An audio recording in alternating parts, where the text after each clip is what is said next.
नमस्कार दोस्तों, जय हिंद जय भारत। तो आज बात करेंगे, इलेक्शन रिजल्ट आ चुके हैं। अब गवर्नमेंट फॉर्मेशन होने वाली है। 4 राज्यों में बीजेपी की गवर्नमेंट थी जिसको उन्होंने रिटेन किया है चारों के चारों में। और पंजाब में बुरी तरह से हारे हैं, या ये कहें कि पंजाब में सारे ही हारे हैं। आम आदमी पार्टी ने अपना एक अच्छा वोट लेके सभी को धूल चटा दी है। हाँ, पर जो मेरा आज का जो ये वीडियो है, ये थोड़ा सा जो नतीजे आए हैं और उनसे जो उभर कर तस्वीर आ रही है उसके बारे में है। तो हम बात करते हैं सबसे पहले उत्तराखंड की। तो उत्तराखंड में एक चीज़ बिल्कुल क्लियर हो गई है कि 4 सीटें ऐसी थीं जहाँ पे दूसरे समुदाय की काफ़ी ज़्यादा तादाद थी और वो चारों सीटें बीजेपी हार गई। उत्तराखंड में बीजेपी के जो मुख्यमंत्री के दावेदार थे, धामी जी, पूर्व मुख्यमंत्री, वो भी हार गए। हरीश रावत जो कांग्रेस के थे वो भी हार गए। और जो आम आदमी पार्टी ने अपने मुख्यमंत्री कैंडिडेट खड़े किए थे, उनकी जमानत भी जब्त हो गई। तो उत्तराखंड ने, हाँ, मुझे भी हैरानी है कि इतना रीसाउंडेड जो मैंडेट है वो मिला वहाँ पे। मुझे लग रहा था कि नेक टू नेक है, बट लग रहा है कि बीजेपी ने बहुत अच्छी वहाँ पे स्ट्रेटजी यूज़ की और बहुत अच्छे तरीके से वो चुनाव लड़ा है और उसी वजह से वो अच्छे से जीते हैं। धामी जी ने वाकई कमाल किया। और जो लास्ट में मेरे को लग रहा है जो यूनिफॉर्म सिविल कोड का उन्होंने बात की थी, उसका इम्पैक्ट ज़रूर दिखा है और बाकी मोदी जी की स्कीम्स का फ़र्क भी पड़ा है। तो उत्तराखंड में मुझे अभी भी लग रहा है कि शायद धामी जी को ही मुख्यमंत्री बना दिया जाएगा और बाकी देखो क्या होता है, 1-2 दिन में पता चल जाएगा। तो इसके लिए तो बीजेपी ने बहुत मेहनत की थी और वो जीत गए हैं उत्तराखंड। और बाकी सभी पार्टीज़, स्पेशली आम आदमी पार्टी, उनकी बहुत बुरी हार हुई है। जितना उन्होंने प्लान किया था बट वो कुछ भी नहीं कर पाए। अब बात करते हैं उत्तर प्रदेश की। उत्तर प्रदेश में बीजेपी ने बहुत अच्छी तरीके से चुनाव लड़ा। उन्होंने अगर उनकी जो भी स्कीम्स हैं उनको देखा जाए, उन स्कीम्स में उन्होंने भर के जो दूसरे समुदाय के लोग हैं उनको स्कॉलरशिप्स दी, मकान दिए, जो भी चीज़ें, उनको राशन, सब कुछ ऑन टाइम उनके लिए, मतलब जिसको बोलते हैं कि सब कुछ करके दिया। पर उन्होंने बीजेपी के साथ, जिसको बोल सकते हैं कि इलेक्टोरल मैंडेट में, बहुत विश्वासघात किया। वही बोलते हैं ना कि ये किसी के नहीं हुए। तो एक तरह से जो, मतलब कहावत है ये कि ये किसी के नहीं होते।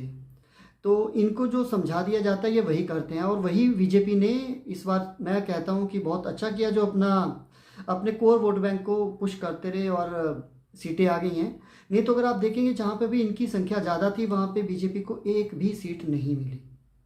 इसका ये मतलब होता है कि एक तरह से एहसान फरामोशी बोल सकते हैं कि आपके लिए जो इतना कुछ करता है, आपने उसके लिए कुछ नहीं किया।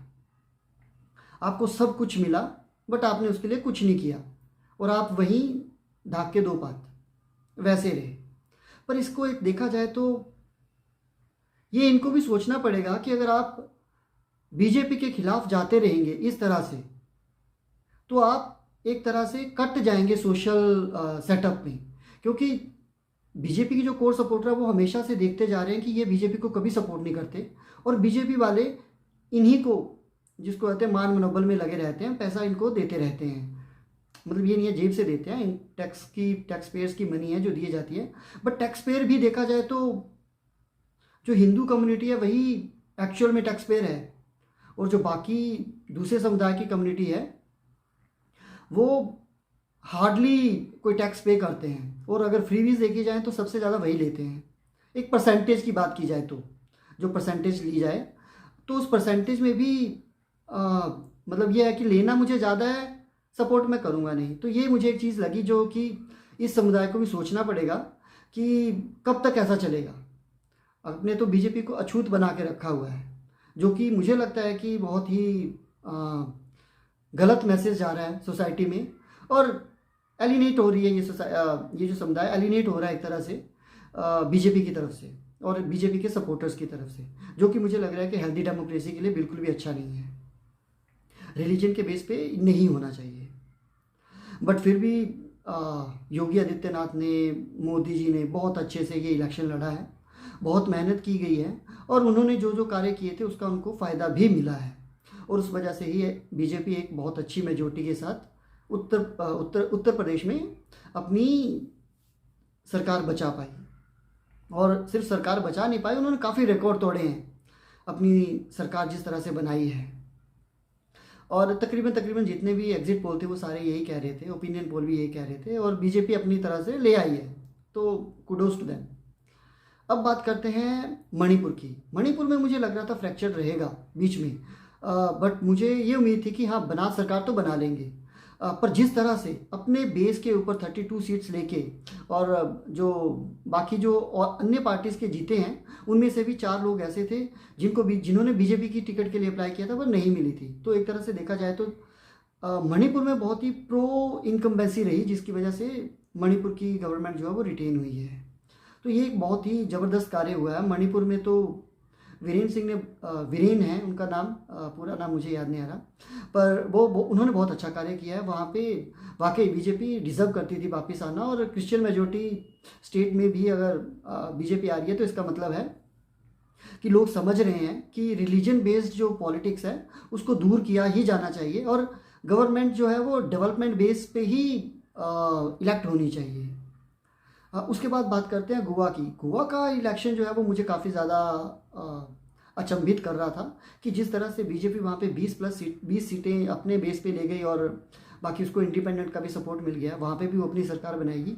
तो ये एक तरह से देखा जाए तो नरेंद्र मोदी ने जो लास्ट में वहाँ पे पुश किया था, मुझे लग रहा है कि उसका इम्पैक्ट है, क्योंकि वहाँ पे बहुत ज़्यादा आपसी खींचतान चल रही थी, जिसके बावजूद अगर वो स्टेट रिटेन कर रहे हैं तो इसका मतलब यही है कि वो मोदी का ही जलवा वहाँ पे छाया है। तो उसके लिए भी सावंत साहब को मुबारक है, उन्होंने अपनी स्टेट रिटेन की है। ये बहुत बड़ी बात होती है, अपनी प्रो इनकम्बेंसी बनाना, एंटी इनकम्बेंसी को प्रो इनकम्बेंसी बनाना बहुत बड़ी बात होती है जो उन्होंने किया है। और अब बात करते हैं पंजाब की। तो पंजाब में बादल परिवार तो पूरा ख़त्म हो गया, सबको हरा दिया गया है। चन्नी दोनों ही सीटों से हार गए, सिद्धू हार गए, मजीठिया हार गए, और तकरीबन सभी पार्टियों के जो अपोजिशन इस टाइम पे आम आदमी पार्टी का बना है, उनके सभी के जो अध्यक्ष थे वो सारे हार गए एक्सेप्ट बीजेपी का जो वहाँ पे पंजाब अध्यक्ष है वो जीत गए। पर बीजेपी क्योंकि वहाँ पे एक बड़ी फोर्स नहीं है तो बीजेपी कुछ खास कर भी नहीं पाई, और जिस तरह से काम आम आदमी पार्टी ने किया था, वो जब से उनकी पिछली बार उनकी 20 सीटें आई थी और 20 से वो 92 पे आ गए, तो एक बहुत ही ज़बरदस्त जिसको कहते हैं उछाल है, बहुत बढ़िया उन्होंने पंजाब को कैप्चर किया है बहुत अच्छे से।